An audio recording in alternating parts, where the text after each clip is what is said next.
আজকে আমি আমাদের মাননীয় প্রধান উপদেষ্টা প্রফেসর মোহাম্মদ ইউনূসকে উদ্দেশ্য করে কিছু বলতে আসছি। স্যার, আপনি আমাদের পরম শ্রদ্ধাভাজন। স্বাধীনতা যুদ্ধের পরে দেশের সবচেয়ে কঠিন একটা সময়ে আপনি এই দেশের হাল ধরছেন, কোটি কোটি বীর জনতার ইচ্ছাকে সম্মান জানায়। আপনার সাফল্য এই দেশের আপামর জনগণের সাফল্য। আমাদের প্রিয় মাতৃভূমি বাংলাদেশকে একটা স্বাধীন, সার্বভৌম এবং গণতান্ত্রিক রাষ্ট্র হিসেবে পুনঃপ্রতিষ্ঠিত করতে হলে আপনার সফল হওয়া ছাড়া আমাদের সামনে কিন্তু আর কোনো বিকল্প নাই স্যার। আমাদের পবিত্র অঙ্গীকার হচ্ছে আপনার সাফল্যে সর্বতোভাবে সহায়তা করা।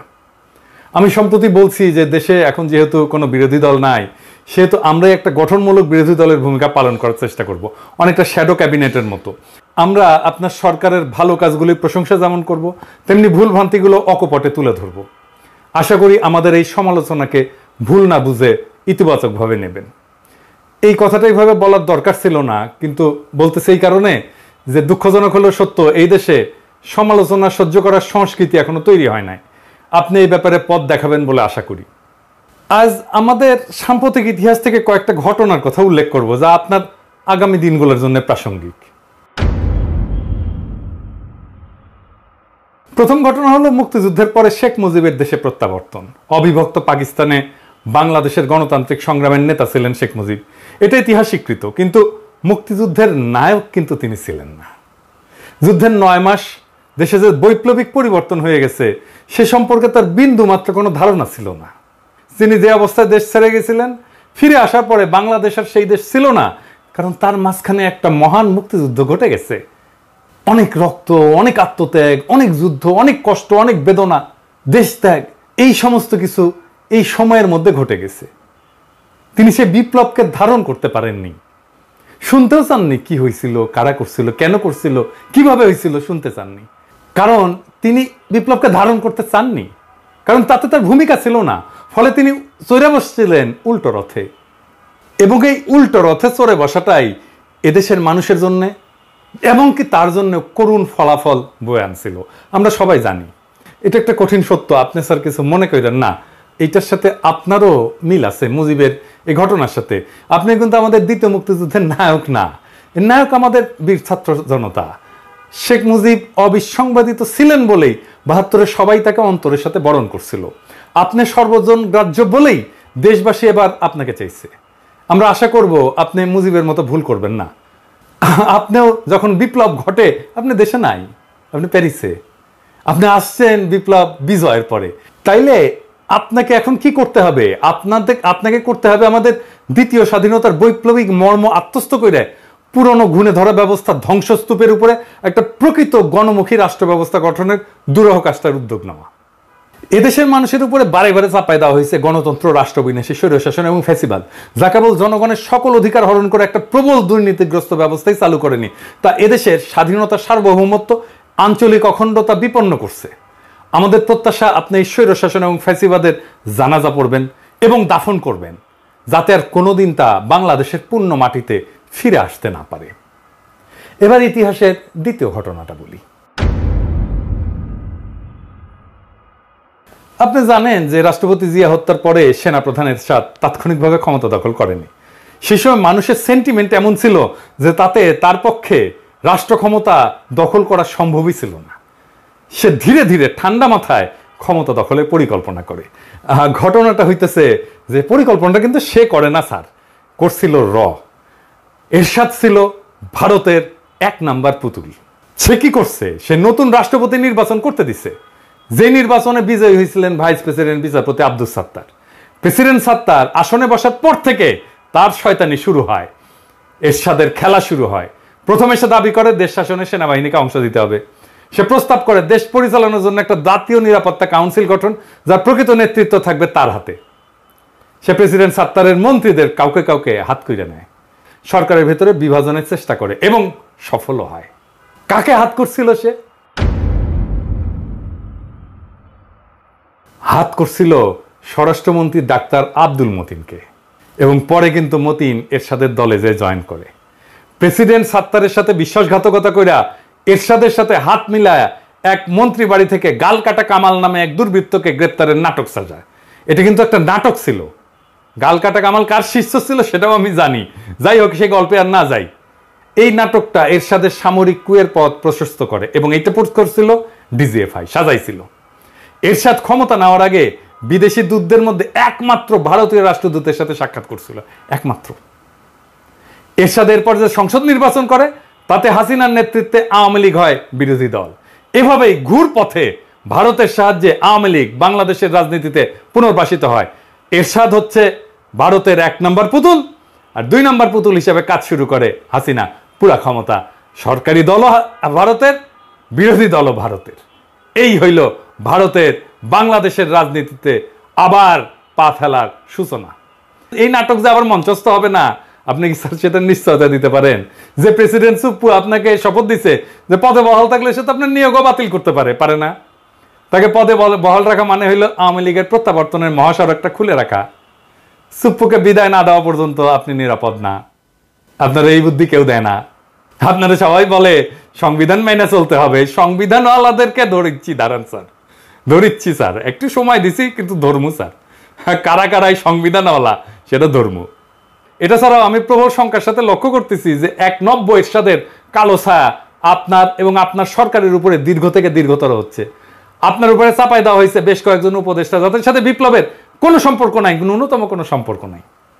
আমরা বুঝতে অক্ষম 1-11 3জন কুশীলভ জায়গা পাইছিল প্রথমেই আপনার উপদেষ্টা পরিষদে, আবার আরো 2 জনকে নিলেন, আলী ইমাম মজুমদার আর জাহাঙ্গীর আলম, 2 জনই তো 111-এর লোক। আর ফয়জুল কবির ও তো আবার প্রথম আলো, আর প্রথম আলো তো আবার 111। সব প্রথম আলো 111 মিলে আপনার ক্যাবিনেট হয়েছে। মানে আপনার ক্যাবিনেটে সিঙ্গেল মেজরিটি গ্রুপ হচ্ছে 111। শুনতে পাচ্ছি যে বিপ্লবের সহযোগী কোনো প্রখ্যাত ব্যক্তিকে আপনার সাথে সাক্ষাতের সুযোগও দেওয়া হচ্ছে না। আমরা কিন্তু জানি স্যার যে কারা এসব করতেছে এবং কেন করতেছে। একটা জিনিস দেখাই স্যার, আপনার উপদেষ্টা হাসান আরিফের পোলা হাসনাত আব্দুল্লাহর ছেলেকে নিজে গার্ড দিয়ে নিয়ে গেছে তার বাড়িতে, পোড়া বাড়িতে দেখাইতে। মালপাত্তি ভালোই নিচ্ছে মাশাআল্লাহ, বুড়াগুলার আয় ইনকাম ছিল না, এখন আওয়ামী লীগ পাহারা দিয়া কিছু কামাবে তার পোলা। আমি বাগড়া দাওয়ারকে আপনার উপদেষ্টারা বলে আমি নাকি উগ্র, হটকারী, আনম্যানেজেবল। কি স্যার বলে না? হ্যাঁ বলে তো। তো আপনার শান্তশিষ্ট, লেজ বিশিষ্ট, লেজের আগে অবশিষ্ট সুশীল উপদেষ্টাগুলোর কাজ কাম দেখেন স্যার, দেখিচ্ছেন তো। বদনাম করলে ওদের হবে না, বদনাম হবে স্যার আপনার। আপনার একটা গল্প বলি স্যার, গানের গল্প তো মানে আপনার পছন্দ হবে। ওই গাই গরুর বাছুর মারা গেলে গরু কলে দুধ দেয় না স্যার, খালি লাথি দেয়। ওই গাই গরুর দুধ শুকা যায়। তো তখন গোয়ালা করে কি আপনি জানেন এটা স্যার, অনেকে হয়তো জানে না, আমার ক্ষুদ্র ভ্রাতা ভগিনী জানে না। তো গোয়ালা বাছুরের চামড়া ছাড়ায় ওর মধ্যে খড়ার ভুসি ঢুকায়, ঠেসে ঠেসে। বোকা গরু মনে করে যে তার বাছুর বাইসা আছে, তখন সে লাথি দেয় না, দুধ দেয়। হাঙ্গারের শত শহীদের রক্তে কেনা বিপ্লবের বাছুর কি মরে গেছে স্যার? হ্যাঁ, তাই ভিতরে ঠাইসা ঠাইসা 111 ঢুকাইতেছেন আপনি, একটার পর একটা ঢুকাইতেছেন। আপনারা মানা করিচ্ছি তারপরেও ঢুকাইতেছেন। আপনারা স্যার 2 জনের নাম দিয়েছিলাম স্যার, আপনি জানেন যে এনাদেরকে উপদেষ্টা করেন, করলে ভালো হবে, বিপ্লবের ভালো হবে, দেশের ভালো হবে। আপনি তো কথাটা রাখলেন না স্যার। যাই হোক, আমি কলে সবার আমল নামা এক এক করে কয়ে দিতে পারি যাদেরকে উপদেষ্টা বানাইছেন। কমু কিন্তু আজকে কইলাম না, কিন্তু পরে কমু। ইন্ডিয়া গলে ভালো করে জানে যে 1981 সালের মতো এইবারও আওয়ামী লীগকে সোজা পথে ক্ষমতায় আনা সম্ভব না। তাই তাদের কাছে বাংলাদেশকে পদতলে রাখার একমাত্র উপায় হচ্ছে এরশাদের মতো ঘুর পথে ক্ষমতায় আসা। এটাই তারা করিচ্ছে। এই জন্যই আপনার ক্যাবিনেটে সব 111-এর লোকজন ঘুর পথে। এই মুহূর্তে এই ধরনের একটা সম্ভাবনার বিরুদ্ধে ব্যবস্থা না নিলে আপনার সরকার অচিরেই বড় ধরনের বিপদে পড়বে। ঢাকায় নিযুক্ত আমেরিকান প্রাক্তন উপরাষ্ট্রদূত বাংলাদেশ প্রেমিক কিন্তু জন ড্যানিলোভিচ, আপনি চেনেন ভালো করে, এমনি বলেনি যে আর্মির উপর কর্তৃত্ব স্থাপন এই মুহূর্তে আপনার সবচেয়ে বড় প্রয়োজনীয় কাজ। এই কাজটা করেন। ইতিহাসের 3য় ঘটনাটা বলি স্যার। হ্যাঁ,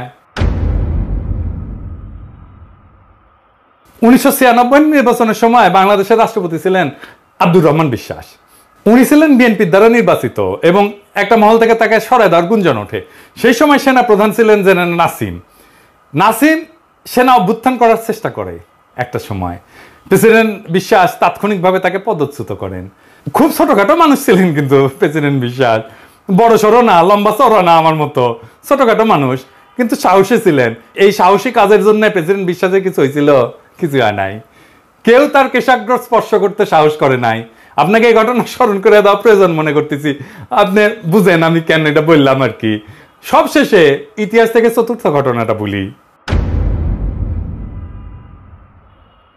এটা স্যার কলে আপনাকে নিয়ে, স্যার আপনি প্লিজ আমাদের ভুল বুঝবেন না, আমি জানি আপনি স্যার ১/১১ পরে নাগরিক শক্তি নামে একটা রাজনৈতিক দল গঠন করছিলেন, অনেকে আসছিলেন কিন্তু আপনার পাশে, এইভাবে যে একদিন পরে দেশে একটা সুস্থ ধারার রাজনীতি শুরু হইতে যাচ্ছে।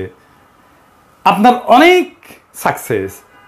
অনেক সাকসেস দুনিয়াতে, কিন্তু আপনার একটা ফেলিয়ার ছিল স্যার, আপনার নাগরিক শক্তি আপনার রাজনীতি করতে পারেন নাই। আপনি কিছুদিন পর দলটা বিলুপ্ত করে দিলেন এবং বললেন যে রাজনীতি আপনার কাজ না, আপনি রাজনীতি থেকে সরে গেলেন, কুইট করলেন। আপনি একটা কাজেই ব্যর্থ হয়েছিলেন, রাজনীতি, রাষ্ট্র পরিচালনার রাজনীতি। কিন্তু স্যার সবচেয়ে বড় রাজনীতি রাষ্ট্র পরিচালনা। ইতিমধ্যে কেউ কেউ আমার কাছে সন্দেহ প্রকাশ করছেন যে অবস্থা প্রতিকূল হইলে আপনি আবারও কুইট করে চলে যাবেন। আমি যদিও এসব বিশ্বাস করি না, তবুও আপনাকে মনে করাই দিচ্ছি যে আপনার চলে যাওয়ার কোনো রাস্তা কিন্তু খোলা নাই স্যার। আপনার দুনিয়াতে পাওয়ার কিছু নাই, এটা সত্য। দুনিয়াতে আপনি যে অসীম সম্মান পাইছেন, আপনি দুনিয়ার বুদ্ধিবৃত্তিক দিকে যেই জায়গায় আছেন, অবস্থান করতেছেন, সেইটার তুলনা বাংলা পৃথিবীতে আর কেউ নাই। কিন্তু এই বিপ্লব যদি ফেল করে স্যার, আপনার কোনো অর্জন কেউ মনে রাখবে না স্যার, আপনার ব্যর্থতা শুধু মনে রাখবে। দুনিয়া সম্পর্কে আপনি আমার চাইতে অনেক বেশি জানেন, মানব চরিত্র সম্পর্কে অনেক বেশি জানেন। আপনি মুরব্বী শুধু না, আপনি আমার গুরুজন, আপনাকে জ্ঞান দেওয়া আমার মানায় না। কিন্তু আমি আপনারে জ্ঞান দিতেছি না স্যার, আপনারে নির্মম রাজনৈতিক বাস্তবতা কইতেছি। আপনার পরম শুভাকাঙ্ক্ষীর মধ্যে পিনাকে এই রাজনীতির পঙ্কিল জটিল পথে দীর্ঘদিন হাঁটছে। আমার কথাগুলো চিন্তা করেন। আপনি যদি ব্যর্থ হন, আপনার কোনো সাফল্য দুনিয়া মনে রাখবে না স্যার, আপনার এই ব্যর্থতার কথা মনে রাখবে। খুবই নির্মম এইটা। আপনি নিশ্চয়ই উপলব্ধি করেন যে আপনার সরকার বিফল হলে এই যে আন্দোলনকারী লক্ষ কোটি ছাত্র জনতার কি হবে, এটা জানেন তো স্যার? হয় তারা মারা যাবে, নয়তো আয়না ঘরের মতো বন্দিশালায় ধুকে ধুকে বাকি জীবন কাটাবে। আমাদের সমস্ত স্বপ্ন চূর্ণ বিচূর্ণ করে পরাজিত ফ্যাসিবাদ বহুগুণ নির্মমতা নিয়ে বাংলার মাটিতে আবার ফিরে আসবে। বাংলাদেশের স্বাধীনতা, সার্বভৌমত্ব, আঞ্চলিক অখণ্ডতা চিরতরে হারায় যাবে। সুতরাং বিপ্লবকে সাফল্যের স্বর্ণ শিখরে পৌঁছে দেওয়ার যে পবিত্র দায়িত্ব আপনি গ্রহণ করছেন, তা আপনাকে সম্পন্ন করতেই হবে স্যার। শুরুতেই বিপ্লবকে সুসংহত করতে হবে, ফ্যাসিবাদের ফেলে যাওয়া দোসরদের তাড়াই দিতে হবে ক্ষমতার বলয় থেকে। আমার আবেদন, আপনি অত্যন্ত জরুরি কাজটা সেরে ফেলেন, পুরো সরকারকে আপনার নিজের সরকার হিসেবে সাজায় নেন। ইতিহাসে যে ঘটনাগুলো উল্লেখ করলাম, তার সবচেয়ে বড় শিক্ষা হলো যে এই কাজে যে কোনো ধরনের বিলম্ব করা যাবে না স্যার। বেহুলা বাসর ঘরে ঢুকছিল সবচেয়ে আনন্দের সময়টা কাটাইতে, ওই বাসর ঘরের ছিদ্র পথে সাপ ঢুকে গেছিল। এই বেহুলার এই ক্ষমতার বাসর ঘরে ছিদ্র পথে অনেকগুলো সাপ ঢুকে গেছে, তাদের এই মুহূর্তে খতম করেন স্যার। আপনি রাষ্ট্রপতির দায়িত্ব গ্রহণ করেন, বিপ্লবী জনতা তাদের সমস্ত ক্ষমতা আপনার উপরে অর্পণ করছে। বিপ্লব সংবিধান স্যার, আপনাকে সংবিধানের পথে যারা হাঁটাচ্ছে তারা বিপ্লবের শত্রু। বিপ্লব যদি ব্যর্থ হয়, আমরা কিন্তু উপদেষ্টা মণ্ডলীর কাউকে ছাড়বো না স্যার। আপনি নির্ভয়ে রাষ্ট্রের পূর্ণ কর্তৃত্ব গ্রহণ করেন, রাজপথে আপনার অভিষেক হবে জনতার সমর্থনে। কিন্তু আপনি যদি ক্রমাগত আমাদের আহ্বান উপেক্ষা করেন, আপনার বিরুদ্ধে উচ্চকিত হইতে, এমনকি পথে নামতে আমরা দ্বিধা করব না। ইনকিলাব জিন্দাবাদ।